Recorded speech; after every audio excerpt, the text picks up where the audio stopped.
Hello everyone. I welcome you all to my channel Let's Learn. Today we will be understanding a story named This is Jodi's Fawn. So without any delay, let's start. Before explaining the chapter, I would like to introduce to you the main characters of the story. So firstly we have Jody, who is a small young boy. Then we have Ezra Baxter, also known as Penny in the story. He is the father of Jody and was bitten by a rattlesnake on his hand. Then we have Ora Baxter. She is the mother of Jody. And lastly, we have Mill Ween and Dr. Wilson. Dr. Wilson was treating Jody's father, and Millwheel was an acquaintance to Baxter's family. He helped Jody in finding the fawn by giving him a ride on his horse into the forest. Now, as we are aware of all the important characters, so let's begin our story.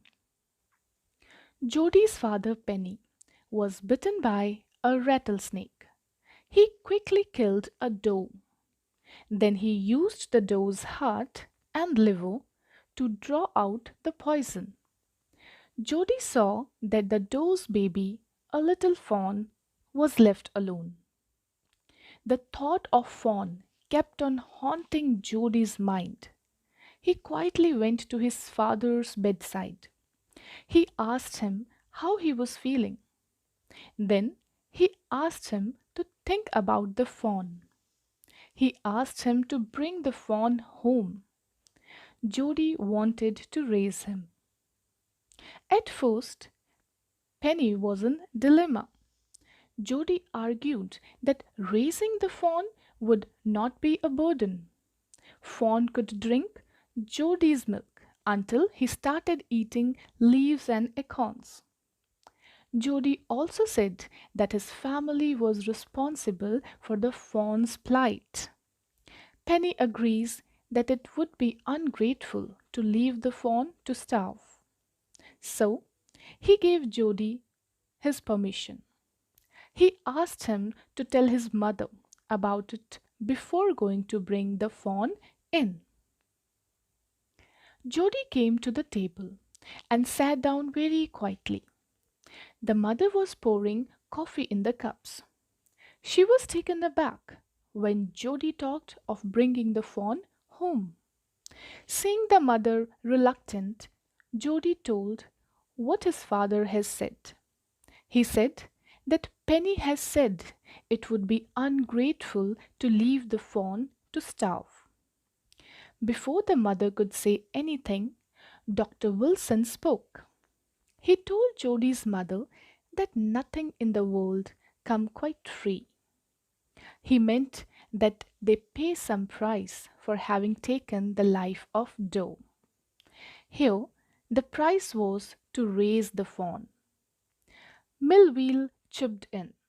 He offered to take Jody on his horse to the forest. The mother felt helpless. She only told Jody that he could give the fawn his milk. She would not give him anything else to feed the fawn. Millwheel mounted his horse. He sat Jody behind him on the horse. Jody assured his mother, Ma Baxter, that he would be back before dinner. Now, Millwheel asked Jody how he knew that the fawn was male. Jody said that the spots on the fawn were all in a line. This indicated that the fawn was a male.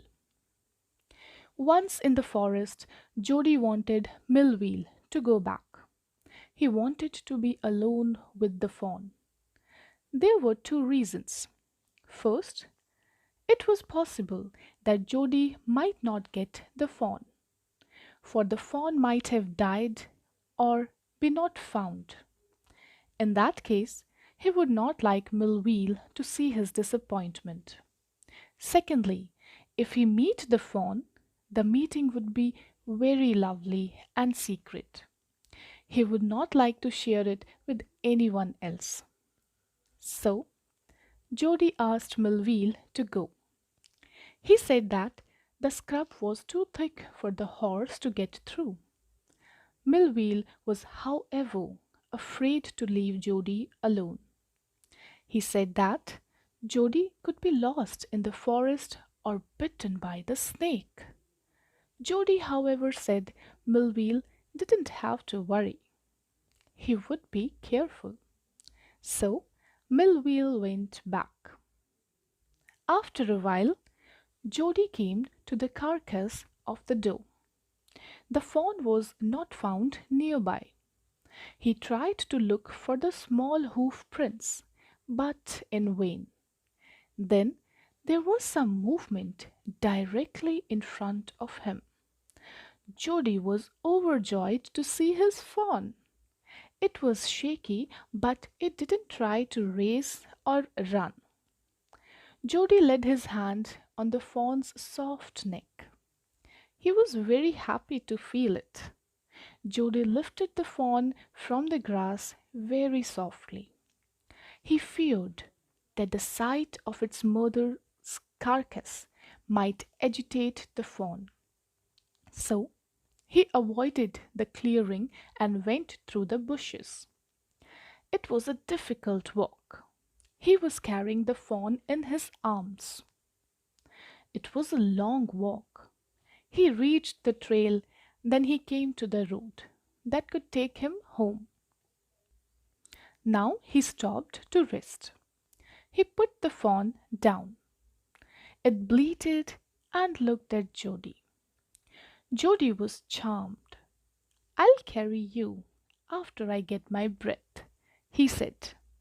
His father had told him that a fawn would follow if it had been first carried.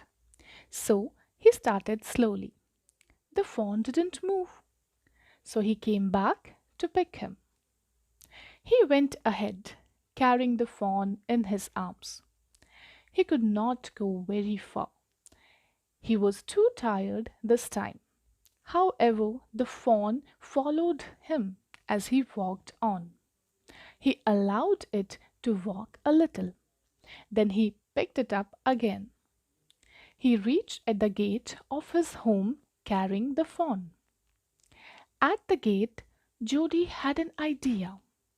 He would walk into his father's room with the fawn after him. But at the steps, the fawn would not come up. So Jody reached his father's bed with the fawn on him. Jody showed his father the fawn. The father was glad that Jody had found what he wanted. Jody offered the milk to the fawn. The milk was in the gourd. The fawn couldn't drink it. Then Jody dipped his fingers in the milk and thrust them into the fawn's soft mouth. The fawn drank the milk greedily. Then he lowered his fingers into the gourd. The fawn drank from the gourd now. So here our story ends.